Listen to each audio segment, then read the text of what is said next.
My teacher always said Buddhism is realism, so it's not a religion. That's one of the big mistakes I think Western culture made when it first encountered Buddhism, was to look at it and try to figure out what the hell it was. And I think you can kind of forgive them for putting it into the category of religion, because it certainly looks like a religion, but it's not a religion. It's a realistic philosophy with a meditation component. But there are elements in Buddhism which are as much art or science or several other kinds of categories you could possibly put it into. It just happens to look kind of like a religion. It's a realistic approach to life, and it doesn't need to be called Buddhism. I think eventually we should be able to drop even the word Buddhism.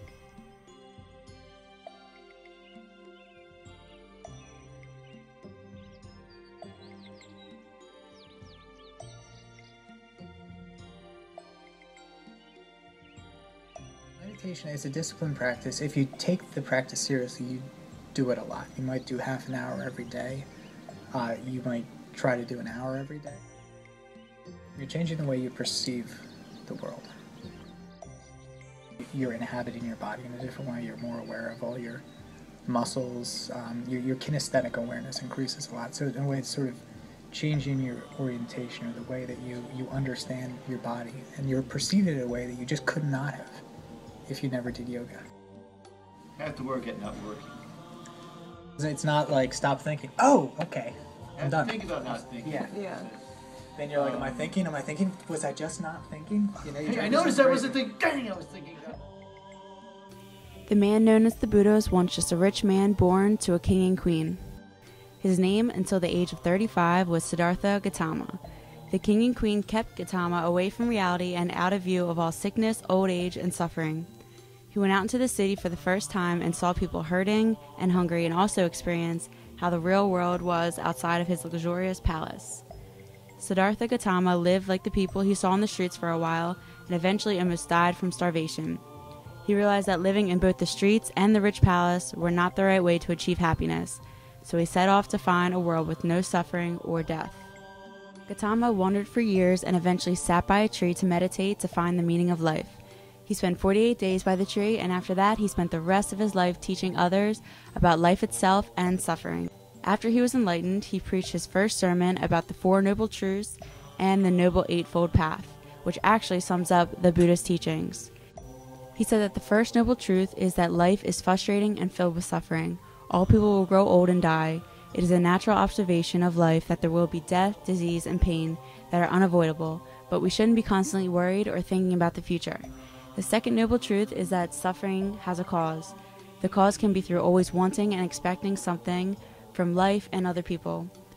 The third noble truth is that suffering can be overcome. The Buddha says that it is possible for happiness to be obtained if we take things for how they are in front of us now and live with them. We have to give up cravings and learn to be free. The fourth and last noble truth is the path to end the cause of suffering. We have to practice mindfulness about life around us. This can be obtained through meditation when we develop awareness about how things really are. And that would be the big difference, a big difference between Catholicism and this practice is in Catholicism, you work a lot with logic, you reflect on your sins, you give your sins a name, you drive yourself crazy.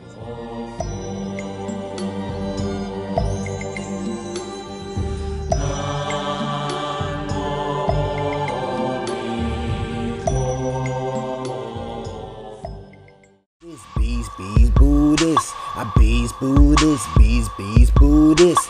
You can't be Buddhist if you don't have positive ways. You have to pray and meditate every day. I bees, Buddhist. Bees, Buddhist. I bees, Buddhist. Bees, Buddhist. Man, what they say about Buddhists? I don't know, man. We trying to be peaceful, spreading it to other people. You know, man, we tryna reach nirvana.